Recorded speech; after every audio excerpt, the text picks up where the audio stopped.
같이 묵도하심으로 5월 20일 수요일 새벽 하나님 앞에 예배드립니다.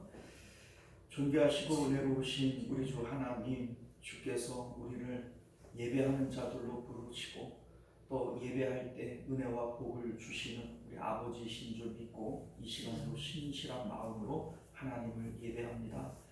우리 하나님, 우리 마음 가운데 주님 주시는 기쁨이 있게 하시고 우리 삶 가운데 불꽃 같은 눈으로 살펴주셔서 하나님의 놀라우신 은혜 가운데 또 도우심 가운데 섭리하심 가운데 살아갈 수 있는 저희들 되도록 은혜 베풀어 주옵소서. 주께서 예배 가운데 역사하시고 또 하나님의 충만한 은혜 부어 주옵소서. 예수님 이름으로 기도드리옵나이다. 아멘. 사도신경 고백드리겠습니다. 전능하사 천지를 만드신 하나님 아버지를 내가 믿사오며 그 외아들 우리 주 예수 그리스도를 믿사오니 이는 성령으로 잉태하사 동정녀 마리아에 나시고 본디오 빌라도에게 고난을 받으사 십자가에 못 박혀 죽으시고 장사한 지 사흘 만에 죽은 자 가운데서 다시 살아나시니 하늘에 오르사 전능하신 하나님 우편에 앉아 계시다가 저리로서 산 자와 죽은 자를 심판하러 오시리라. 성령을 믿사오며 거룩한 공예와 성도가 서로 교통하는 것과 죄를 사하여 주시는 것과 몸이 다시 사는 것과 영원히 사는 것을 믿사옵나이다. 아멘. 자, 우리 찬송가 341장입니다. 찬송가 341장 십자가를 내가 지고 주를 따라갑니다. 함께 찬송하겠습니다. 341장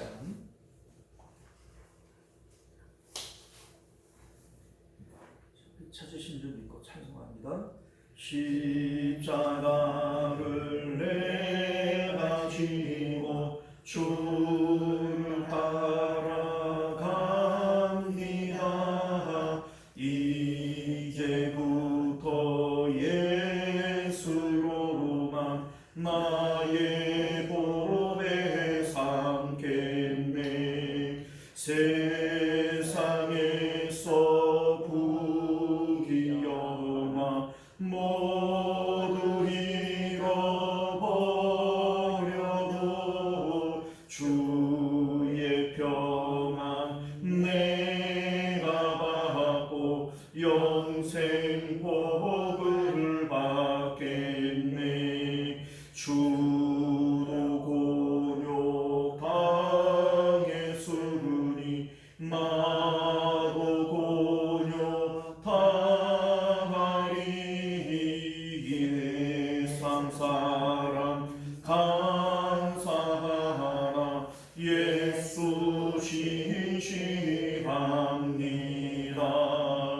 예수 나를 사랑하사 빛난 얼굴 보이면 원수들이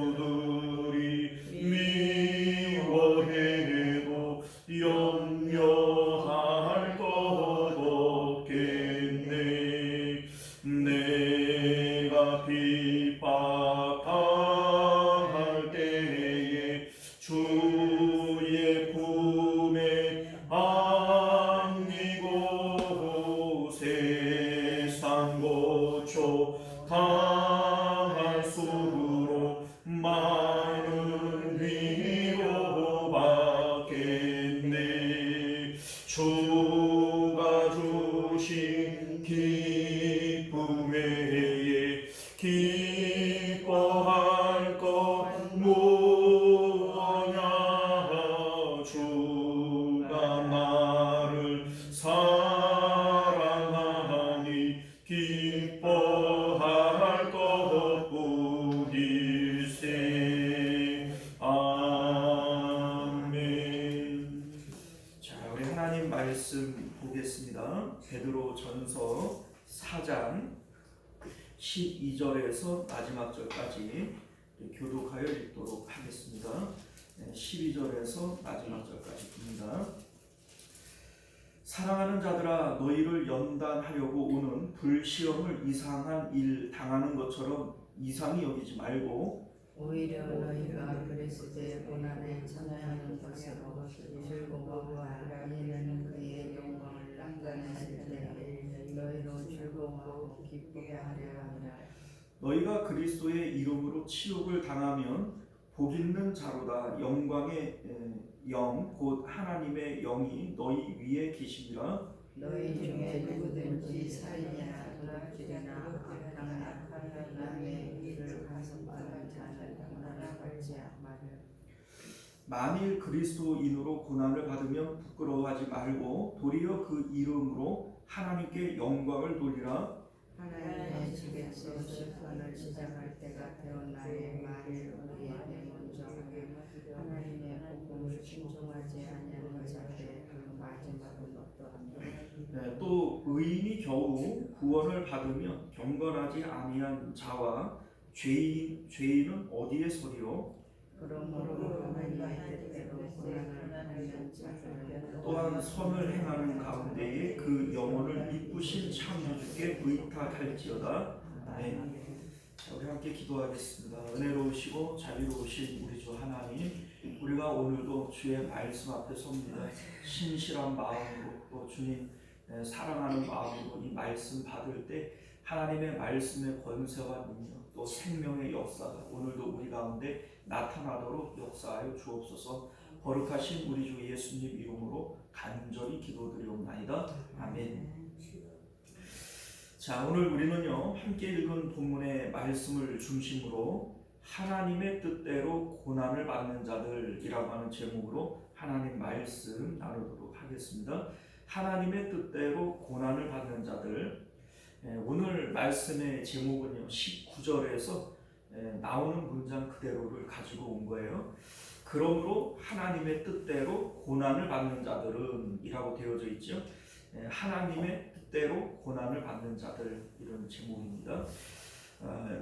고난에 대해서 성도들이 어떤 마음으로 또 어떻게 받아들여야 될 것인가, 이에 대한 내용을 말씀하고 있습니다.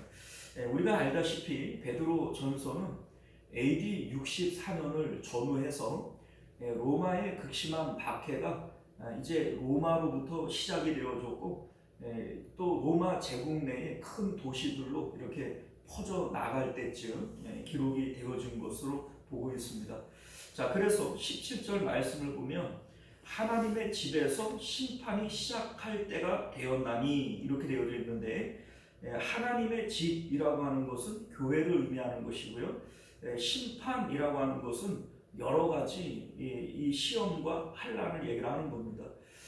여러 가지 시험과 환난이 닥쳐오게 되어질 때 믿음이 있는 사람과 믿음이 없는 사람, 구원받은 사람과 구원받지 못할 사람들이 극명하게 나누어지게 되어질 겁니다. 자, 그래서 이 심판이라고 하는 표현을 쓴 것이죠. 하나님의 집에서 심판을 시작할 때가 되었다, 이렇게 말씀합니다.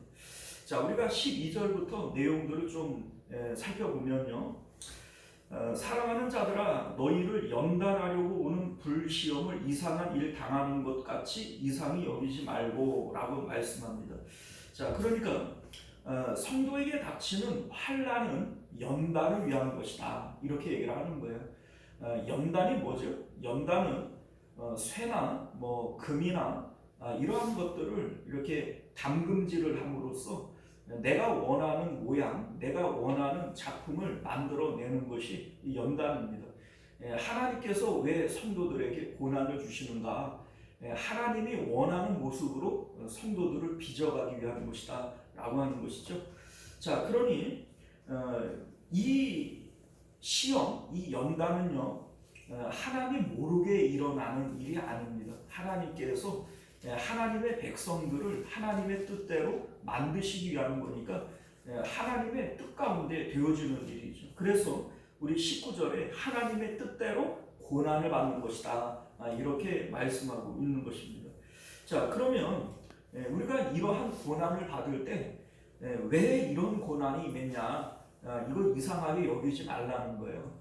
왜냐하면 하나님의 뜻대로 너희에게 연단이 임하는 것이고, 이 고난이 너희에게 연단을 위한 것이라면 하나님 모르게 임하는 게 아니잖아요. 그러니 왜 나한테 이런 연단이 임했지? 왜 나한테 이런 고난이 있지? 그거 이상하게 여길 필요가 없다라고 얘기를 하는 것이죠.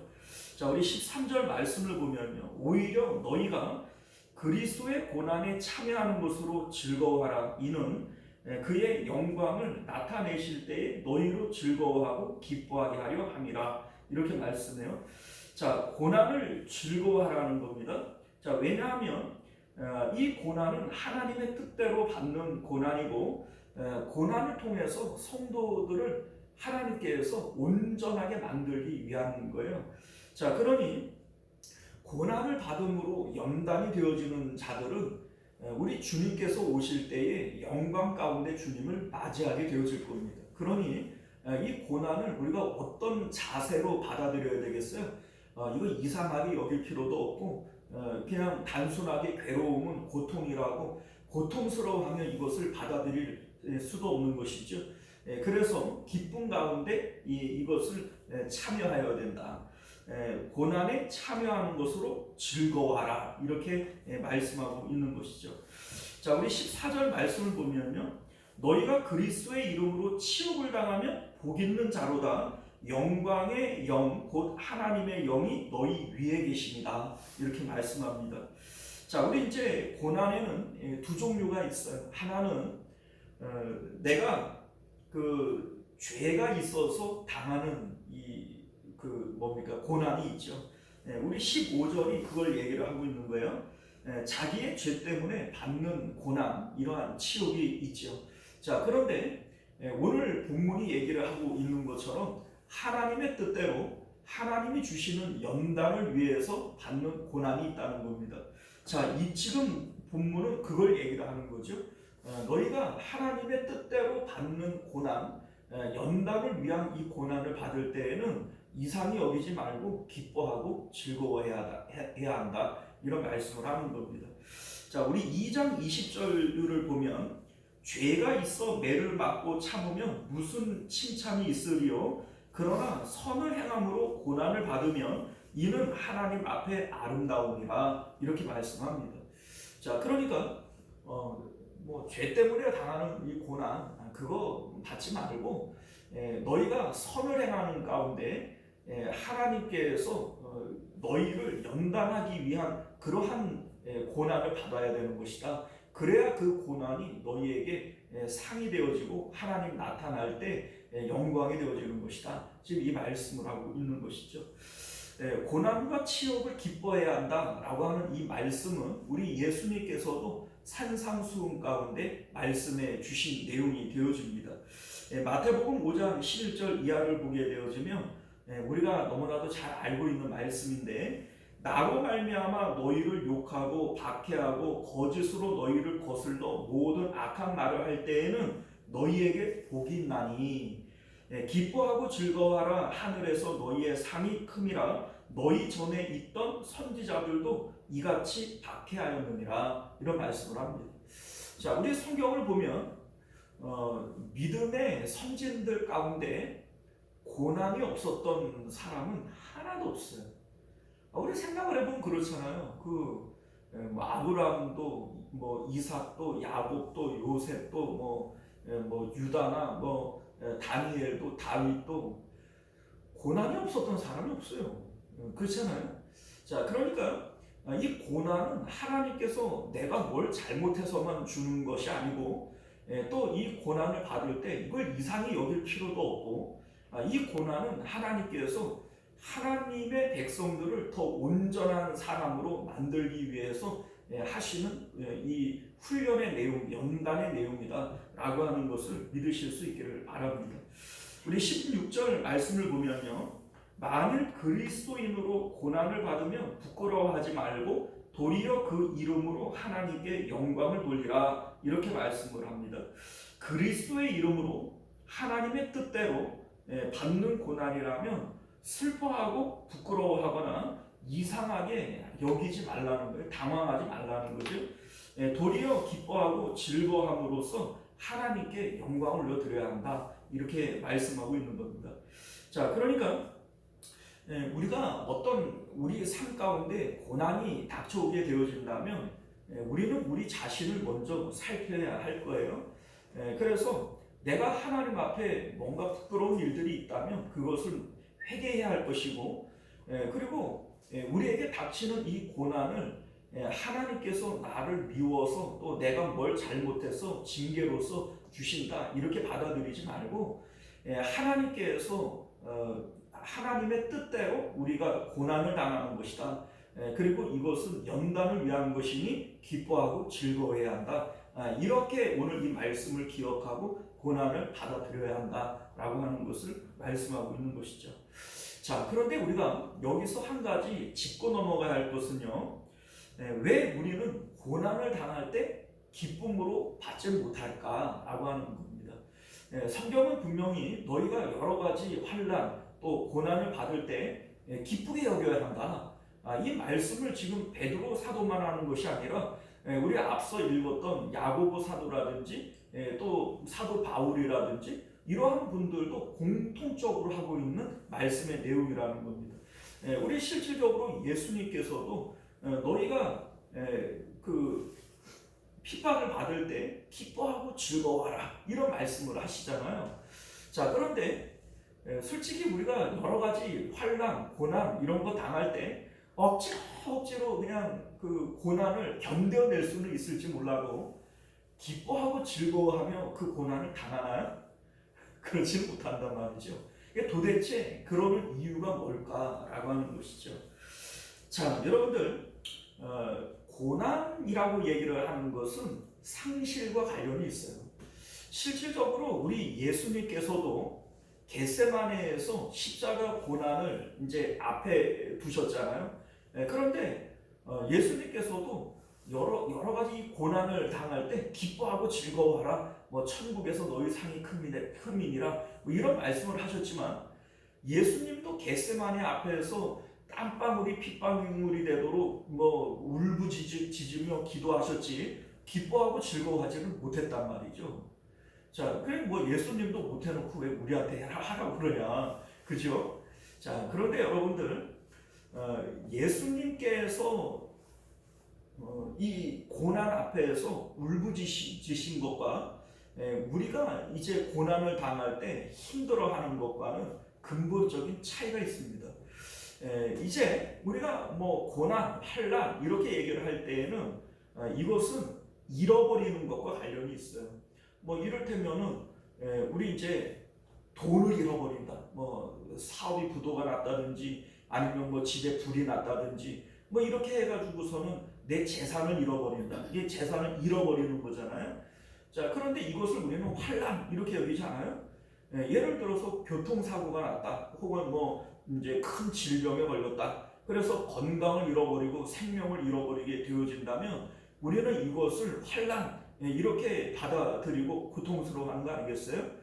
자, 소위 욥이 당하는 고난, 우리가 욥을 알고 있지만은 재산을 잃어버리고 자식들을 잃어버리고 몸의 건강을 잃어버리는 이러한 것들을 우리가 고난이라고 얘기를 한다는 것이죠.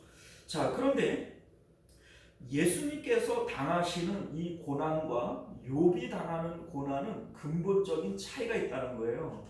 예수님은 도대체 무엇을 잃어버리길래 그렇게 땀방울이 핏방울이 되도록 기도하신 것일까 라고 하는 것이죠.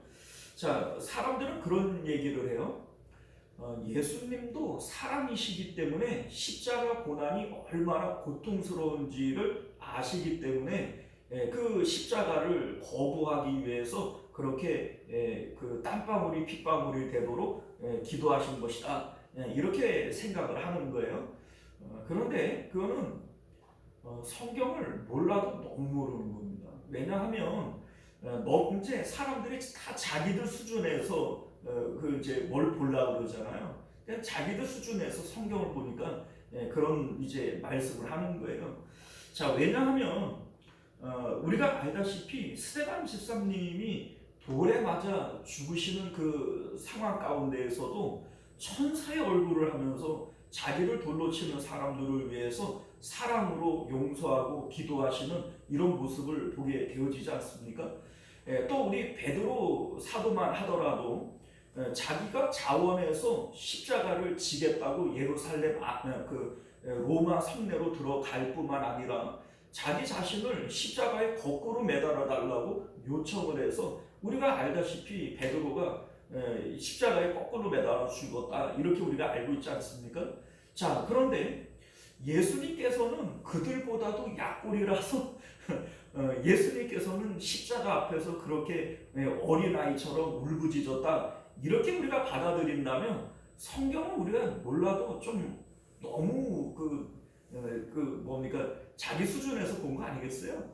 자, 여러분들 앞서도 말씀을 드렸지만은 우리가 고난, 환난이라고 얘기를 하는 것은 상실과 관련이 있어요. 잃어버리는 것과 관련이 있다고요. 자, 그런데 만약에 예수님께서 잃어버리는 것이 그냥 사람의 목숨이라든지 아니면 그 십자가를 지고 죽으시는 그 과정 가운데 육체적으로 오는 어떤 고통이라든지 뭐 이러한 것들이라면 예수님께서도 스데반 집사님처럼 베드로처럼 얼마든지 웃으면서 천사의 얼굴로 십자가를 지실 수 있으셨을 거예요. 스데반 집사님이하고 베드로가 하는 거를 예수님께서 못하실 턱이 없다는 것이죠.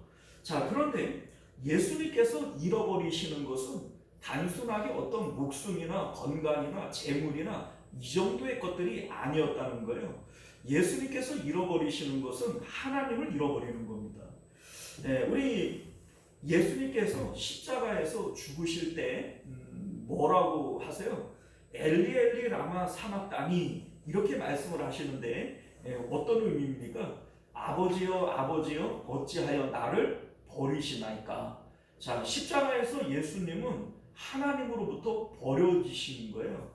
왜 버려지셨는가? 예수님께서 십자가에서 죽으시는 그 상황은 세상 죄를 지고 우리를 대신해서 죽으시는 거예요. 그러니까 죄인으로서 죽으시는 거예요.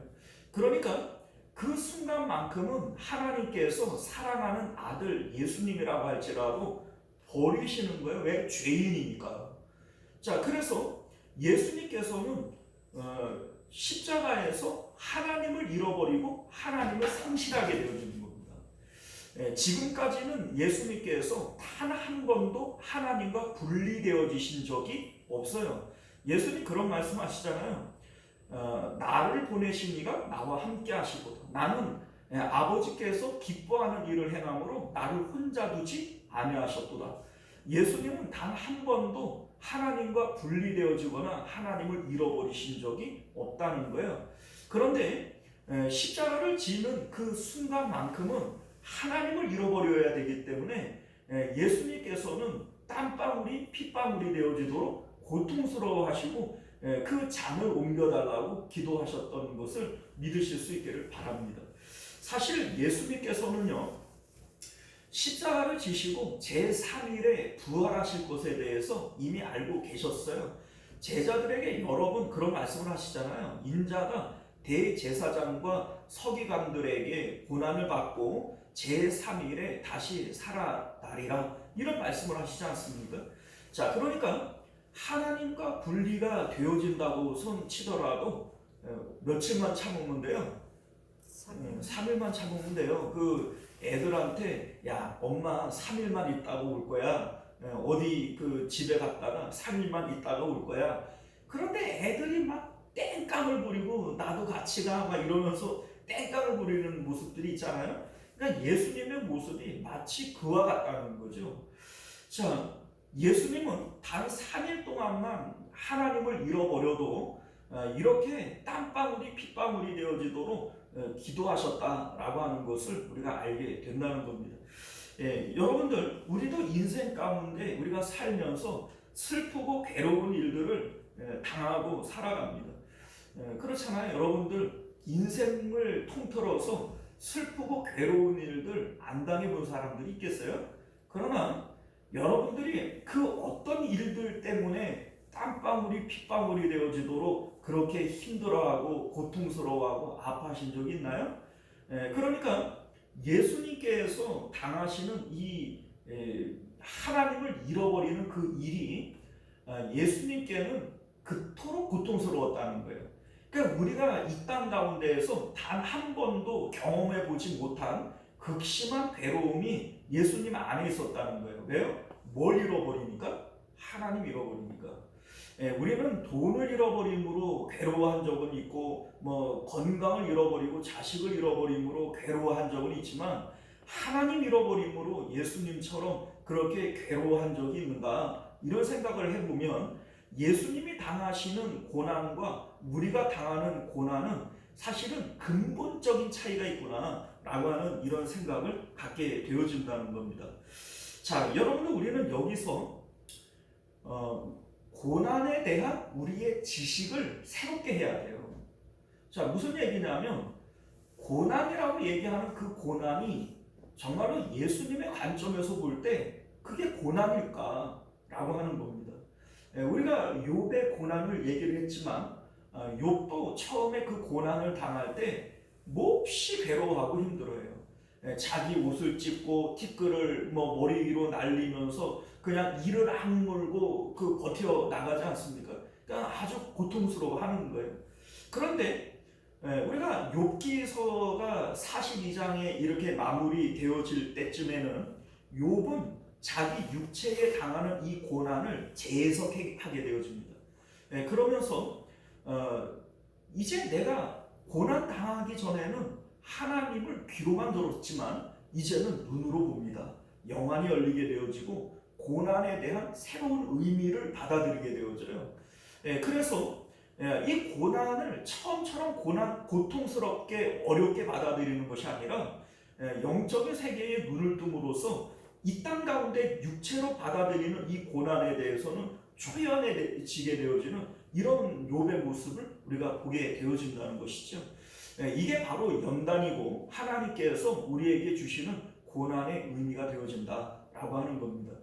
자, 그러니까 우리가 고난이라고 하는 것 자체가 어떤 의미인지 진리를 모르는 거예요.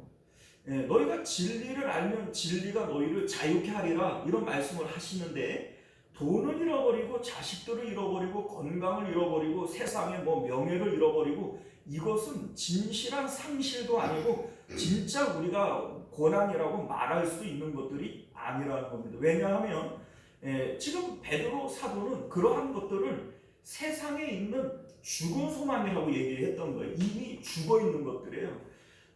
원래부터가 내 것이 아니고 원래부터가 죽어 있는 것들 그것 조금 잃어버린다고 해서 그게 나에게 정말 고난일까? 지금은 그것을 고난이라고 받아들이니까 힘들어하고 아파하고 이렇게 하는 것이죠. 자, 그러니까 욥이 재산을 잃어버리고 건강을 잃어버릴 때 고통스러워하는 것과 예수님께서 겟세마네에서 고통스러워하시는 이 모습은 근본적인 차이가 있는 거예요. 그러나 이 욥도 영적인 의미를 깨닫고 난 다음에는 예수님처럼 그것을 고통스러워하는 것이 아니라 하나님을 내가 잃어버리지 않았음으로 인해서 감사하고 기뻐하는 이러한 모습을 우리가 보게 되었다는 것이죠. 자, 여러분들, 우리 이제 17절 말씀을 보면요, 하나님의 집에서 심판을 시작할 때가 되었나니 만일 우리에게 먼저 하면 하나님의 복음을 순종하지 아니하는 자들의 그 마지막은 어떠하며 이런 얘기를 해요. 자, 우리 앞서 말씀드린 것처럼 하나님의 집에서 심판이 시작할 때가 되어졌다. 자, 이제 교회의 극심한 박해가 시작이 되었고 더욱 심해질 거예요. 그러한 일들을 이제 베드로 사도는 심판이 임하게 되었다 이렇게 표현을 하는 것이고요. 왜냐하면 이제 이 심판을 통해서 믿음이 있는 자와 없는 자, 구원받은 자와 구원받지 못할 자들이 극명하게 나누어질 것이기 때문이죠. 이게 심판인 겁니다.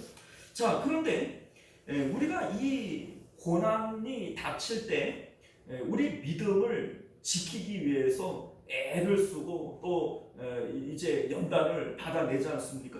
자, 그런데 만일 우리에게 먼저 하면 하나님께서 이 심판을 우리에게 먼저 했어요. 자, 그런데 여러분들, 우리가 이런 생각을 해볼까요? 하나님께서 우리에게 연단을 주시는 이유가 뭐예요?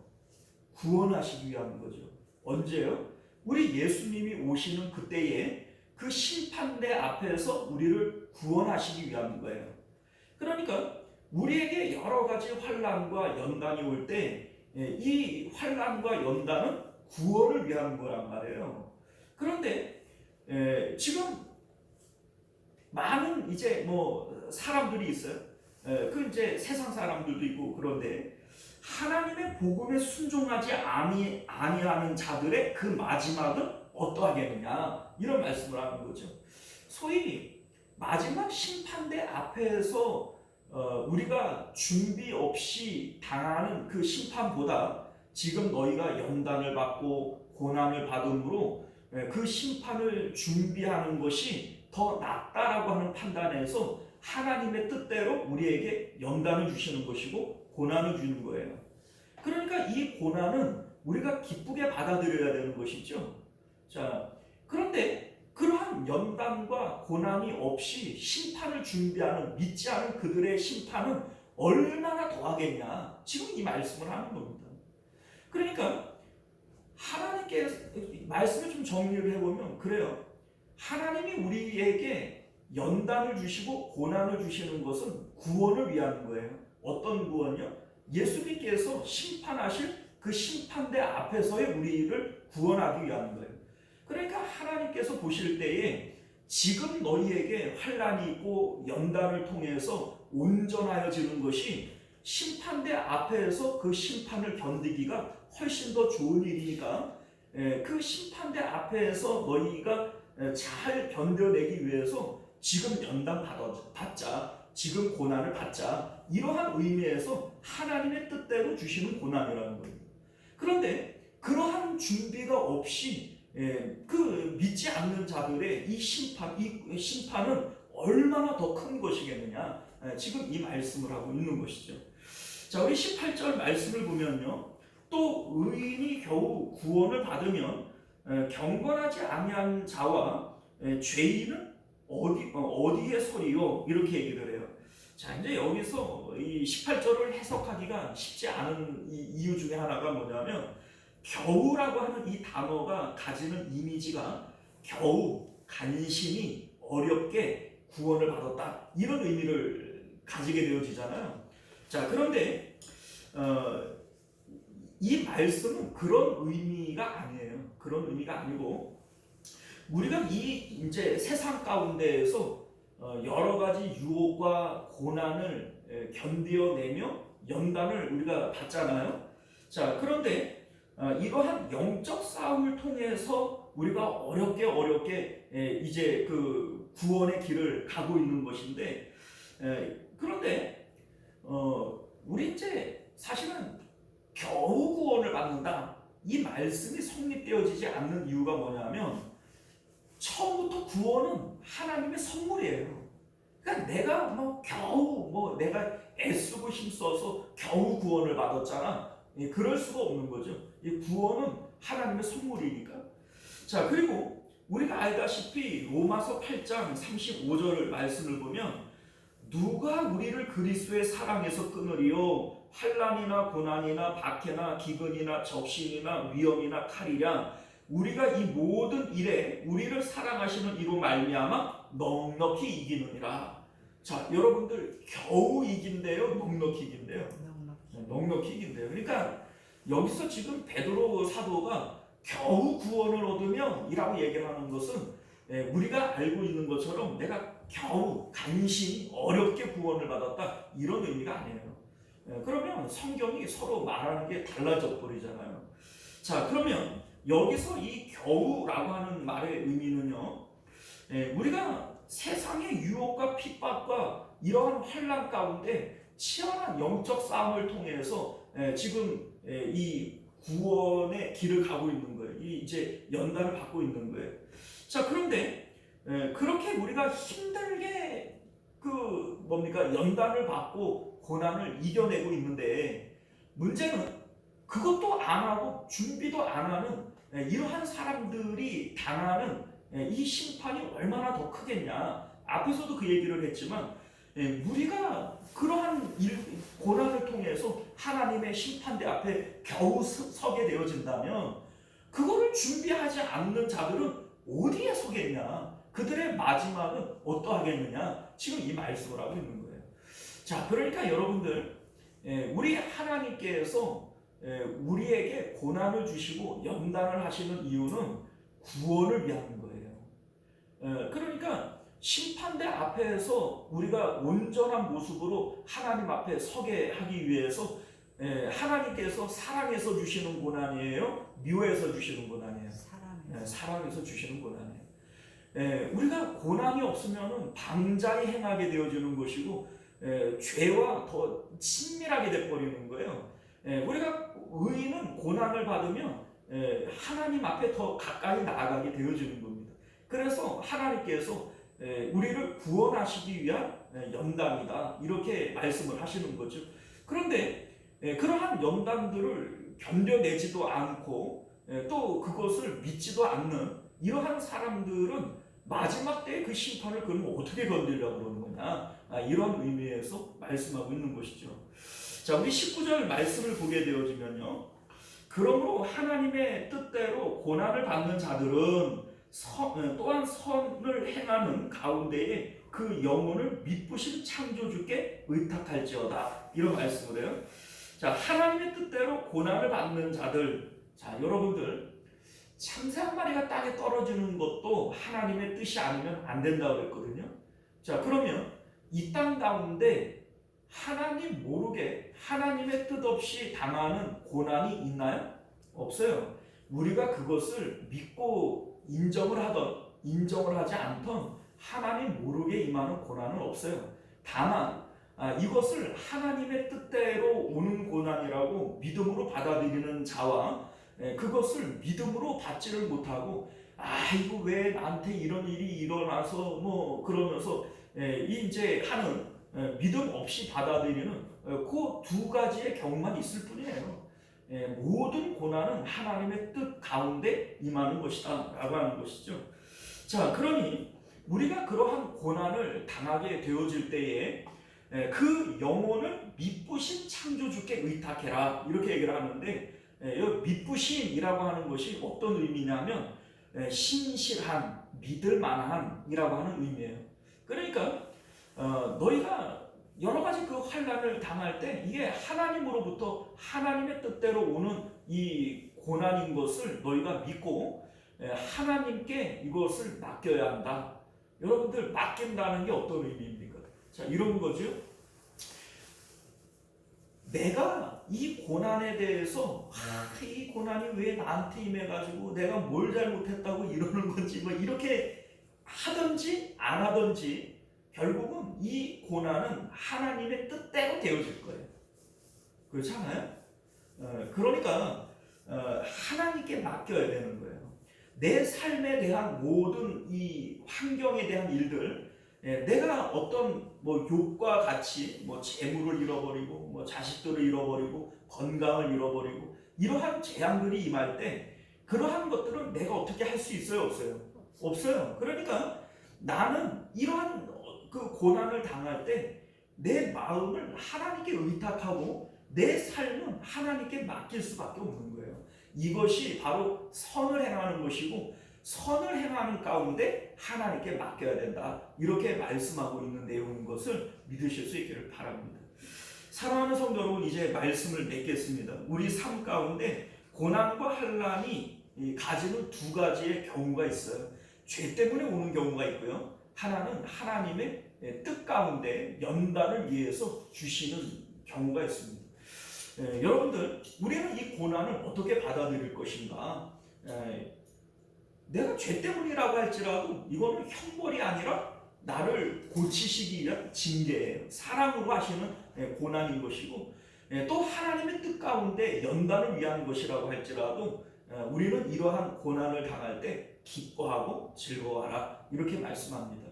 왜냐하면 우리 하나님께서 뜻대로 주시는 이 연단은 우리를 사랑해서 주시는 것이고 우리를 이롭게 하기 위한 연단이기 때문에 우리는 기쁘고 즐거워하는 마음으로 이 고난을 받아야 하는 것이다 라고 말씀하고 있음을 믿으실 수 있기를 바랍니다.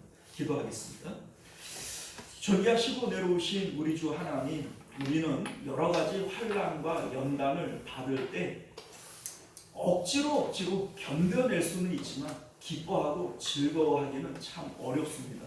그러나 우리 예수님께서 너희가 여러 가지 환난을 당할 때 기뻐하고 즐거워하라 이렇게 말씀하시는 것은 우리가 아직 영적인 영안을 열지 못해서 이 고난의 의미를 잘 몰라서 그렇지, 이 고난의 의미는 우리를 사랑하사 우리에게 좋은 것 주시기 위한 하나님의 뜻인 것을 분명히 깨닫게 하시고, 이제 우리는 고난을 새로운 모습으로 해석할 수 있는 그런 믿음이 있도록 역사하여 주옵소서.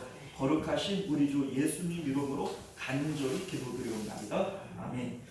주기도문으로 예배를 마치겠습니다. 하늘에 계신 우리 아버지여, 이름이 거룩히 여김을 받으시오며 나라가 임하시오며 뜻이 하늘에서 이룬 것 같이 땅에서도 이루어지이다. 오늘 우리에게 일용할 양식을 주시옵고 우리가 우리에게 죄 지은 자를 사하여 준 것 같이 우리 죄를 사하여 주시옵고 우리를 시험에 들게 하지 마시옵고 다만 악에서 구하시옵소서. 나라와 권세와 영광이 아버지께 영원히 있사옵나이다. 아멘. 자, 우리 계속해서 함께 기도하실 때 말씀을 기억하시며 기도하실 수 있기를 바라겠고요. 우리 나라와 민족을 위해서, 특별히 우리 6월 달에 있을 우리 선거를 위해서 기도하시기를 바랍니다. 또 우리 가정과 자녀들을 위해서, 또 우리 그 교회의 우리 환우들과 우리 성도님들의 생업과 교회의 부흥을 위해서 함께 기도해 주시기를 부탁드립니다. 특별히 우리 권경수 장로님 이렇게 병원에 입원해 계신 가운데 있으니 우리 하나님의 치유의 강선을 바라여 주시고 깨끗이 고쳐 주옵소서. 기도하시기를 바랍니다. 우리 주여 한번 외치고 기도하겠습니다. 주여, 은혜로우신 우리 주 하나님 감사합니다. 오늘도